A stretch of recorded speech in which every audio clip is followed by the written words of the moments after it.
यमुनानगर में एक बार फिर से आवारा सांडों के आतंक से एक व्यक्ति की जान चली गई। यह व्यक्ति घर से निकला तो था दूध लेने के लिए, लेकिन उसे यह नहीं मालूम था कि घर से बाहर निकलते ही यमराज के रूप में खड़े सरकारी सांड उसकी जान ले लेंगे। 67 साल के कुलदीप सिंह को एक सांड ने पटक पटक कर मार डाला।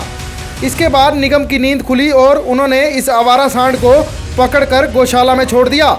लेकिन अभी भी सड़कों पर आवारा सांड जगह जगह दिखाई दे रहे हैं, जो फिर से किसी की भी जान किसी भी वक्त ले सकते हैं। बता दें, यमुनानगर की शिवपुरी कॉलोनी निवासी कुलदीप सिंह आज सुबह घर से दूध लेने के लिए निकला था, लेकिन जैसे ही वह घर से कुछ दूरी पर गया तो वह शौच के लिए एक प्लाट पर चला गया।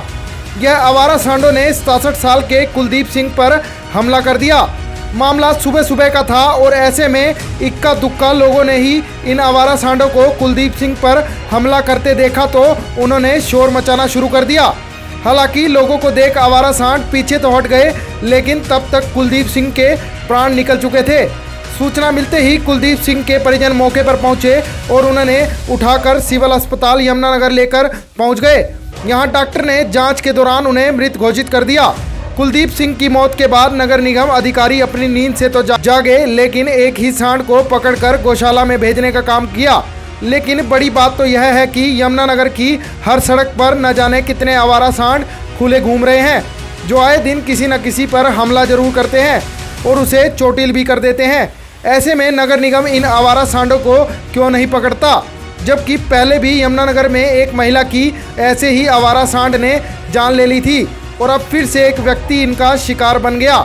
ऐसे में यह सिलसिला कब तक चलता रहेगा? क्या नगर निगम के अधिकारी यूं ही कुंभकर्ण की नींद सोए रहेंगे, या बड़ा सवाल है। फिलहाल पुलिस को शव को कब्जे में लेने के बाद कार्रवाई शुरू कर दी है। क्या कुछ कहते हैं हनी शर्मा, मृतक का पड़ोसी, SHO थाना गांधीनगर महरूफ अली। आइए सुनवाते हैं। सर, इनके पिताजी सुखवीर जी के पिताजी सुबह नहा धो के पूजा पाठ करके दूध लेने के लिए गए थे अपने घर से, घर के लिए।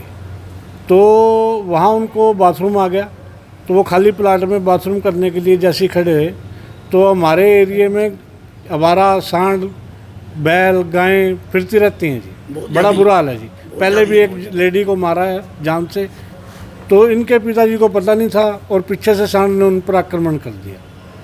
वो जैसे ही संभले, थोड़ा सा दूर करने की उन्होंने कोशिश की, उसके बाद उसने फिर अटैक किया, जैसे वहाँ के प्रत्यक्षदर्शी बता रहे हैं। हमें भी जब बॉडी लेके आ गए तब पता चला कि हॉस्पिटल में लेके गए हैं, बड़ी हालत नाजुक है।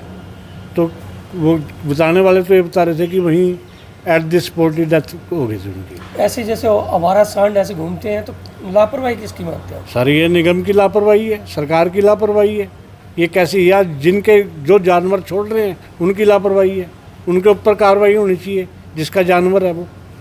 और नहीं तो ये सरकार के ऊपर ग्रांट, सरकार से ग्रांट मिलती है इनको बाकायदा, गोवन से बने हुए हैं गाय के लिए, सेवा करने के लिए। तो वहाँ इनको जाके छोड़ना चाहिए।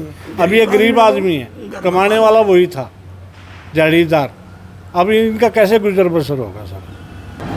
आज सुबह 8:30 बजे करीब कंट्रोल से सूचना प्राप्त हुई थी कि एक व्यक्ति जो है सोली रोड पे, जिसको आवारा पशु ने टक्कर मार के नीचे गिरा दिया है और वो वहाँ पे लेटा हुआ है। जिस सूचना पे हम वहाँ पहुँचे थे, जिसको पहुँचने के बाद उसको उठा के सिविल हॉस्पिटल पहुँचाया, जिसकी दौरान इलाज हॉस्पिटल में जो है ना मृत्यु हो गई। सर, ये क्या सांड आवारा था या क्या था? आवारा सांड था, जो उस समय भी वहीं पे खड़ा हुआ था। तो बात जी सर, जो कार्रवाई बनेगी वो अमल में लाई जाएगी।